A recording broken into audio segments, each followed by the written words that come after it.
Hi, folks, and welcome back to the Gift of Need podcast. In case you missed part one of why we need communities and how important they are in our lives, I'm Jude DeMeglio-Trang.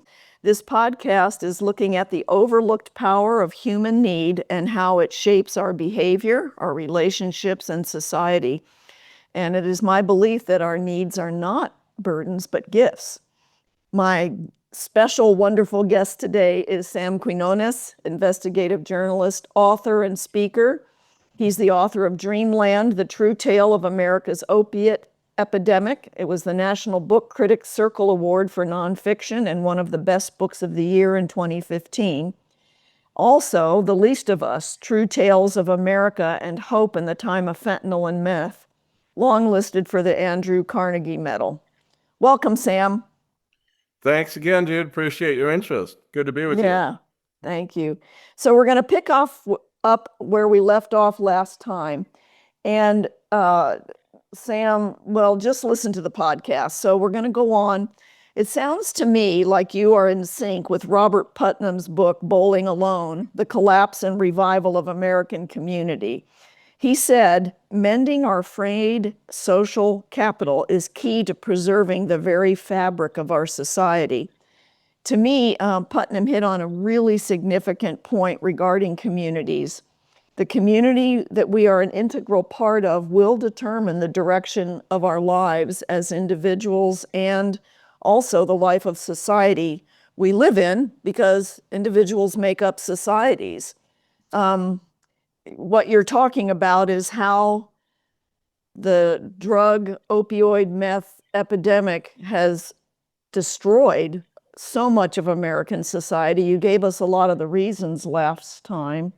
Any comments just about community or? Well, I think they have been overlaid on a country that has already shredded that idea, so they are symptoms as much as they are causes of what's going on in America, and it seems to me that we have just done far too much to isolate ourselves, and these drugs just prosper in that, that's how they're so it's such fertile ground for those drugs, as well as other problems, mental illness stuff, the anxiety that kids feel because of COVID, because of the of smartphone, which I think the smartphone does a huge amount to create this anxiety, this issues of mental illness among our kids. I just have to think that it's such a part of that story. Methamphetamine is so potent now that it's really creating much more severe mental illness, but it's like it's overlaid on this isolation, on this whole economy we were talking about last time of illegal goods and services that we don't dare restrain. Marijuana is a perfect example of how we continue to blow it, in my opinion. Marijuana ought to be legal, but the big question is what marijuana should be legal, which marijuana should be legal. This hyper-potent 40% bud, 90% vape stuff, how on earth is that okay to legalize? 7% THC, 10%, something along in those lines seems to me actually ought to be remember the main issue. The main lesson of the opioid, well, there are many lessons, but one of them certainly is beware of any legal drug, number one, that is made widely available. Number two, that is highly, highly potent, and is promoted with unfounded claims about its risk-free nature. Those four elements were what created the opioid epidemic as we know it today, and that's exactly how marijuana, hyper-potent marijuana, is being promoted as well. Marijuana most likely should be illegal. I frankly think we should never have made it illegal 100 years ago, but that's a long time ago. So to me, it feels very much like we are repeating with it, believing and just afraid to say no to big capital, afraid to say no to anybody who wants to make money. And Right, right. regardless of what the public safety and public health issues it might be creating are. Do you think that there's, I remember the line that, well, we can't study these drugs because they're not, they're class whatever they are. And now that marijuana has been legalized for medical use, it is being studied more. Is there no way? Is there something wrong with the mentality in our FDA and stuff that we cannot, if we regulate it, that we can regulate the strength, that we can make it, Of course, we like you could do said? that very easily. We could do that very easily just by passing statutes that say that and by investing in inspection and investing in the infrastructure that we have always needed for alcohol, for cigarettes, for restaurants, et cetera. Same thing, though, you could very easily do that, but it would mean you would have to stand up to capital. You would have to stand up to people whose most important interest in life is making money off of that product in its most aggressive form. And you see this is the opioid epidemic again over the same idea happened. It was part of creating the opioid epidemic. All of this kind of goes into this, almost our DNA is against standing up to people who are intent, like a laser focused on making money off of this product, because the rest of us are kind of like, we got other things to do in our lives. And this person is, or this group is all just laser focused on making money. There's ways of legalizing marijuana. And again, the big question is, do you want to legalize marijuana? Yes. Well, that's not the question anymore. The question is, which marijuana do you want to legalize? Right, right. And that has changed dramatically over the last 30 years or so. And we do not stand up to large congregations of capital and political economic power interested in making money off of an addictive product. And that's Right. kind of what's happening with marijuana. Yeah, well, and I mean, it's a drug, so why can't it be regulated? I mean, it's just, you sometimes sit back and go, what are our congressmen doing? What is on earth is happening? But anyway, that's another story. We don't even want to get into the politics today. Otherwise, you and I could be here for 2 weeks. But yeah, I just read a new report about the how linked marijuana use is to heart disease now and stroke. It's no longer safe. We had a great friend of ours who actually, he was a marijuana dealer back in the 80s. And he used to say he was like a chimney. He smoked so much pot. And of course, back then it was mild, right? And he went to prison, then he got out, became a Christian, was a pastor. And then I guess maybe it's 10 years ago, he died of head and neck cancer. And just at that time, I was hearing that because marijuana is fat soluble, that it can affect the head and neck, those areas. And, so anyway, yeah, it's not harmless, but neither is alcohol, neither is, obviously, smoking cigarette kills more people than almost anything. So yeah, but here's the interesting thing that people, I mean, the drug war had its many problems, and could go into them, but we oversold the quote unquote the battle. I don't like the term drug war. I know it was invented in the 70s with Nixon and all, but I just think it's an approach to illegal drugs. Legal drugs have a very serious consequence. We are seeing that with alcohol and tobacco, and that is that once they become legal, the use explodes. It becomes widespread. It's socially acceptable. It's easy. It's you buy it in every whatever liquor store, 7-Eleven or whatever. And so making drugs legal has a very, very powerful effect on expansion of use. And if what you're doing is selling drugs that are extraordinarily potent, that means those drugs will be used far, far more than when they were illegal. Right. And so to me, it feels like we have oversold. If you want to go a place where there was no drug war, go to Mexico. You see all those cartel guys. Chapo Guzman rose because there really was no attempt to do much about Chapo, the drug problems in Mexico. Chapo Guzman rose to be one of Forbes magazine's top, 100 top billionaires in the world. That's what you get. That's why you need a drug battle, a drug approach. The drug approach needs to be community wide. It's not just law enforcement, not just the criminal justice system. Those have very important roles in it.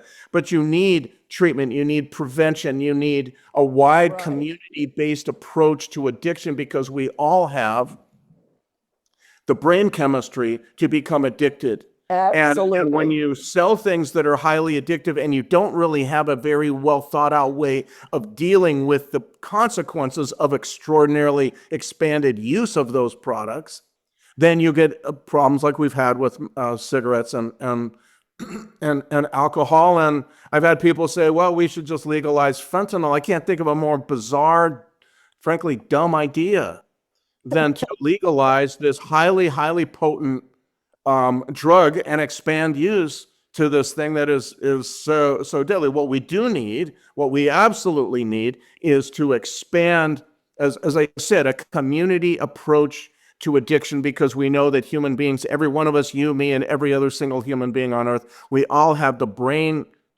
chemistry to be addicted to all of this or any of these substances or services, gambling, shopping. We all have it. It's part of our brain chemistry as human beings. It's just that we have never invested in a community based approach, which involves every asset that any common American community would have, which means law enforcement, absolutely, which means absolutely judges and jail and all that, but also means a huge prevention component. All that money that we're making supposedly from selling marijuana should be going into campaigns about why it's really a bad idea to smoke hyper-potent marijuana, but you don't really see that so much either, So all of this is part of where I come down on after years and years of doing this. We, legalizing some of these, sort of methamphetamine, legalizing methamphetamine, that's nuts. The only country that ever legalized widespread way that I'm aware of, methamphetamine was the Third Reich under Adolf Hitler, and that was it. Yeah, there you go.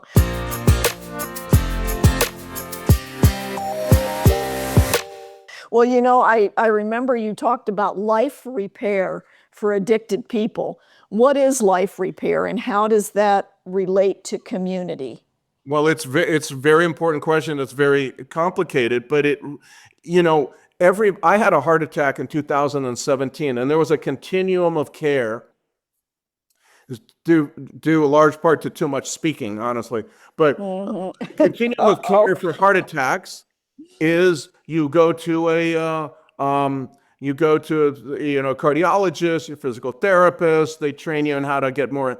Really, what it is it comes down to letting you know that your cardiac treatment is all based on your own action. You need to work out. You need to walk. You need to swim. You need to lose weight. You need to get lots more exercise. And the other component is, well, probably two other component. One is you need to eat better. Now, I was not eating badly. I had some things and I changed some things. I wasn't really eating badly. And then less stress, and I did have a lot of stress. So there's those three things. That's a continuum of care for for heart attack. With addiction, it's different. It's more of a community-based idea. You need to help people get their driver's license back. You need to help provide stages of transitional housing, not go from the street to an apartment where they just expect you to handle things on your own. Yeah. You go through detox, some of that very importantly in jail, because you can't leave jail. Right. when it gets really, really bad. You got to weather that storm, and then wrote about some of this in The Least of Us as well. And then, stages of transitional housing that are well funded and especially well supervised, so do not become festering sores in whatever community they happen to be in. That's a huge one. And up to now, we've Or done a good job on that. or have a drug dealer. One of the sober living houses our son was in, one of the house supervisor was dealing him heroin and telling Exactly. us all the while that, oh yeah, JL's out on job interviews, he just hasn't gotten one yet. And finally, of course, when we'd see him, we could tell, no, you're not clean. Oh, anyway, yeah. Anyway, So that's life repair. governing, supervising those sites is aggressively, constantly is so important, because when you have stories like this, it's damaging for the person, damaging for that dealer, damaging for your son, and frankly, as damaging for the neighbors and the community around that. It's not serving and creating a foundation of recovery that those people desperately need. And the neighbors you do not want to get neighbors coming up with stories before a city council going, the last time we did this, the guy was dealing heroin out of the sober living house. So you have this community thing. It starts in jail, if you ask me. And there's jails that are experimenting with jail as recovery places. And I wrote a lot about Yes. that in the book, in The Least of Us. But also you get this community approach where you've got people who are, there to help you get your driver's license back. Judges in drug court who are making sure that you are accountable and you are not telling lies and backsliding. So it'll happen, but when that happens, that there's a quick correction and so on. And I think it's that approach that is so important. Obviously, prevention is a big part of all this. But when it comes to just community continuum of care, like any heart attack patient, for addiction, it involves a lot of things that other problems don't involve, like finding getting your driver's license back, like getting your tattoos removed, like living in a place that requires you to maintain a real responsible routine and not have the house manager be a heroin dealer. That kind of thing is all part of the mix that I believe, and that is a community-based thing, and the community can create it. We have those assets in almost every town and county in America. We just need to marshal them together in some coherent way. Yeah. I think about that African proverb, it takes a village to raise a child. And, people around the world, seems, other than us in America and other Western societies, seem to know that. Like you need extended family, siblings, neighbors, the aunt down the street, even if she's not a physical aunt. The people keeping an eye on you and watching out for you, they all play a role in raising a child. And it gives them that security of a community environment where they can hopefully develop and flourish. And it's the exact And opposite of isolation. it also, I think, very importantly, shows us how we all have some way of contributing to this problem, because it's in every community, because they're human beings in every community, and that every group or organization or neighborhood has some part to play. Like every clergy, chamber of commerce, PTA, all of these can be part of this continuum of community, continuum of care that I Mm-hmm. think is essential. And it is not perfect. None of this stuff is perfect when it comes to addiction recovery, because we're all human beings and we're all dealing with the human brain, which is very, very mysterious. But it would be far superior to almost anything we have currently. Right. It seems to me. And again, we have done a horrible disservice to ourselves, to say, no, we can't have law enforcement involved because that's the drug war. That's just nonsense. Mm-hmm. It drives me nuts when I hear that kind of stuff. Well, all they did was mass incarceration. Mass incarceration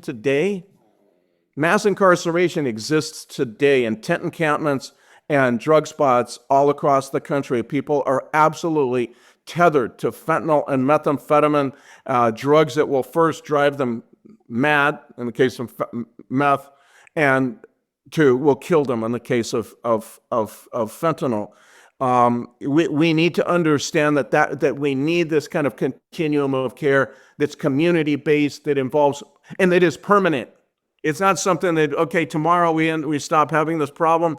We still need this. Yeah. Still need it for all kinds of folks. Well, I think and you're talking about the preventative. So the life repair is on the back end. The preventative, I'm interested in considering what effect our primary community has on the decisions we make as individuals, especially when we're growing up and we're easily influenced. Teens and peer pressures. I'm thinking of my son's school community in Tucson. And a friend of ours, after he died, and John and I were beating ourselves up, and she said, look, you were in the drug corridor, one of the main drug corridors in Tucson. Your kids started taking oxys in middle school as the party drug. Who would have thought? I mean, we had no clue. And so I just wonder if we'd lived in Montana or Iowa in 2004, not today, that environment would have been different. And I think that tells me that the preventative community, that if people have no reason to not be aware of what's out there in drugs and the prescriptions.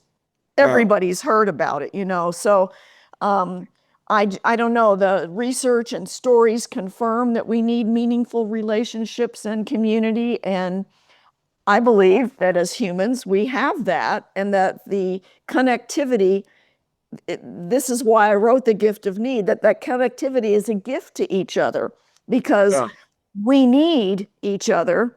And when we realize that we need each other, we give that gift of mental, physical, and spiritual health to ourselves, and then we offer it to other people. It's just like a feeding thing, right? And I think that what you're touching on is finding the purpose in life that I think is so lost frequently, and that's what led me to write my next book. Is coming out in September, and it's nothing. Well, it started out as nothing to do with this. I really didn't want. I'd written 2 books over 12 years about the drug addiction epidemic. I wanted to veer far away from it, and then strangely it veered all the way back. The book is about. It's a strange book, but it's about tuba players and band directors, right? And the idea being, I wanted to just write about people who had nothing to do with drug addiction, who were the opposite of people. They were looking not to find happiness from some product that they buy, which is American capitalism's great message to us all, that you can be happy if you buy this product that I produce, whether it's an iPhone or sugar or a gambling app or methamphetamine. And I wanted to focus on people who are finding fulfillment from what they were able to develop within themselves through hard work, postponed gratification, focus, devotion, especially through collaboration with others towards a larger goal. And certainly tuba playing is all about that. And marching band and high school band and college band is all about that. And so I began to just write stories about tuba players, and it became a book. But along the way, it became, as I say, it circled back to this idea of this is an antidote to our addiction malaise that we have in this country, finding the beauty of hard work, finding the beauty of focus in an era of complete distraction, finding and understanding how we can develop through hard work. We develop our own, and through hard work we find our own passion. Passion is not bestowed on us; it is developed through hard work. And it also struck me, the opioid overdose. An opioid is when your brain, through the drugs, influence your brain to tell your body to stop breathing. So you shut down that precious breath of life that is essential to, of course, everybody on Earth. Well, tuba playing is the opposite. It's about mastering and developing that precious breath of life so that you blow into this metal thing, and it sounds awful when you just do it alone. You just like that's all wet and flabby and everything. You send it through this amazing tube that is bent and twisted and all these the U-turns and everything, and it comes out the bell. That one noise that you made comes out the bell in this gorgeous, powerful sound that will shake your bones and rock the room where you are. It's an amazing idea, but that's life too, right? Yes. You start out making very unpleasant noises and you keep at it and you keep at it. And in the long run, you generally, most of the time, we are able to make beautiful sounds from the hard work and the unpleasant noise. That what started as an unpleasant noise, and that's what the tuba is. It's just this metaphor for life, It's like, and then all these ups and downs and turns and twists, and it comes out the bell like boom. So the book is called The Perfect Tuba. The Perfect Tuba. The subtitle is Forging Fulfillment on your own. Forging fulfillment from the bass horn, band, and hard work. In a time when American capitalist marketing is telling us just find the easiest way out, I wanted to write something that exalted hard work, postponed gratification, all of that stuff. So I wrote a book, strangely, weirdly, I know it's weird, but weirdly, it's about the tuba and band directors as maybe possessing an antidote to all of this addiction malaise that we are suffering from as a country. That's the next book. Oh, I'm so glad you mentioned it, because I read reviews about it coming out and I'd forgotten to bring it up. So, well, that, and then I would add in onto that, because I know as a musician or when I do landscape design or being a mom, when you discipline yourself to do something like that, think of the gift that is to other people. So as you are building and having purpose and meaning, then you offer this incredible gift to the world. And finding your own purpose is one of the best ways of developing community. Once you do it, right, other people feed off of that. Exactly right.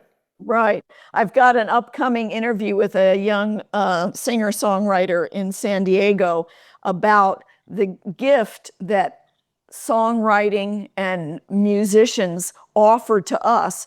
You're talking about what it does to you as a person, and that confidence it builds and the sense of purpose. And then what on earth would we do in this world without the gift that those musicians bring us? I mean, I can't imagine my life without music. And like I can't imagine my life without seeing and the beauty outside, it's just a symbiotic relationship, and I love it. I love the fact of what your new book is. I think that's incredible. So, well, we could go on and on, Sam. I think we could, but it's time to bring this conversation to a close.